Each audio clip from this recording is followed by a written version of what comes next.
you're going to have opportunities to show your discipline and how serious you are in becoming the best version of yourself. And thankfully, I think I've been doing okay. I'm sure I could have done better. I think so. Today, the fact that I caught myself on time, right? And again, it was because of that feeling that was, what did you call it? The low resonance. The low resonance. Yeah. It was familiar, and I really don't like that feeling. I was like, okay, you know what? No big deal. No big deal. We're moving forward, and no big deal. And I forgot about it just like that. Isn't it interesting that as men, and we can only speak as men, right? I can't speak as anything else, at least not in this life. Though I don't think I was anything other than a man in another life. That's a weird thing. It's for another. I don't think I ever was a woman in another life. Ever.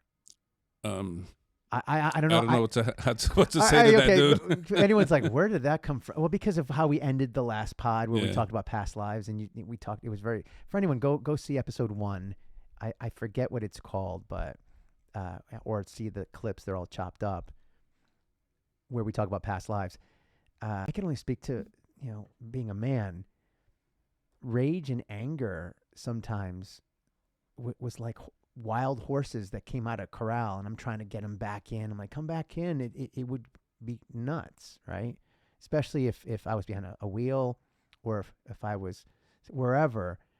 And, with my frame, it's like, I'm not you, right? It's like, if you're beeping at me in another car, I'd be like, okay, I'll shut up. You know what I mean?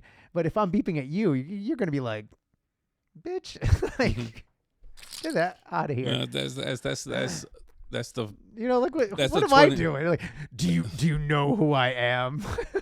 You're like, bitch, yeah, go away. Well, I'm sorry, go on. What were you saying? Yeah, that was the 2024 Frank. 2025 Frank is going to be new, improved, and the just. By the way, it's January 2nd, by the way. Yeah. 24th, it's so far away. Screw it. You're a new man, bro. You're a new fuck man. that. 2024, dude. When I turned the last page of the last chapter, happened to be the back cover. There you go. I like that. And this is a brand new book, baby. And this time, I'm the fucking author. Let's go. I like it. Yeah. I like that. We'll end that segment that way. So we'll move on.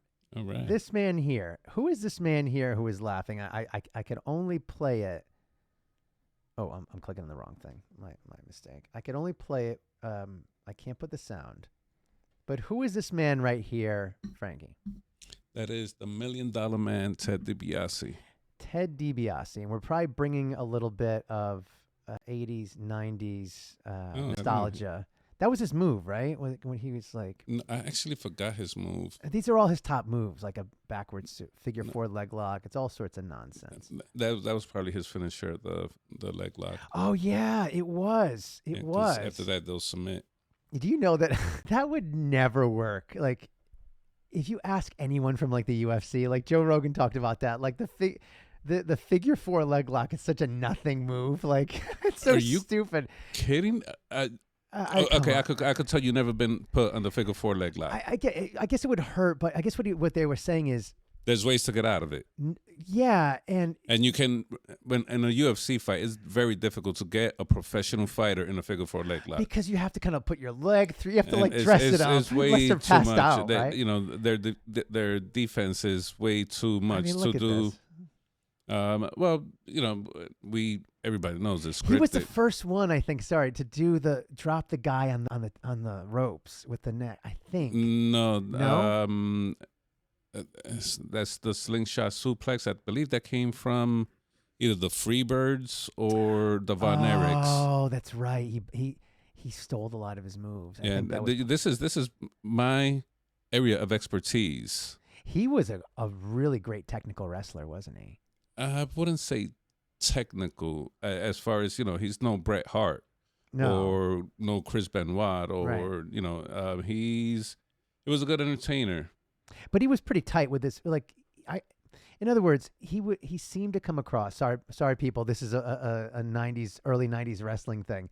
The tangent that we should have had in another pod, and I was itching to come back to. So you'll understand what this is all for. I heard he was great to wrestle with because he just knew wrestling, and I could be wrong. Maybe I misread it. Maybe I'm confusing it with somebody else. The way he carried himself, this kind of like he was kind of like Trump of wrestling, was he not? I mean, Frankie, was he not like the Trump of wrestling? The way he carried, he's very cocky, and he was in limos, and he had supposedly a lot of money, and he could buy people out and make them do stupid stuff. That's an interesting way to put it. I guess he's not the Trump. I mean, again, but I think technically he was a much better wrestler than I would have expected him to be for the kind of character he played. You know what I'm saying? He look at against Ultimate Warrior there. Oh, the Ultimate Warrior! My God, Rip. That's dangerous what they're doing, by the way. Like, yeah, that's a power driver. It's dangerous. You have to have a lot of trust in the guy. Yeah. Right. Also, Owen Hart broke Austin's neck with that. Yeah, and it kind of he was never the same after that.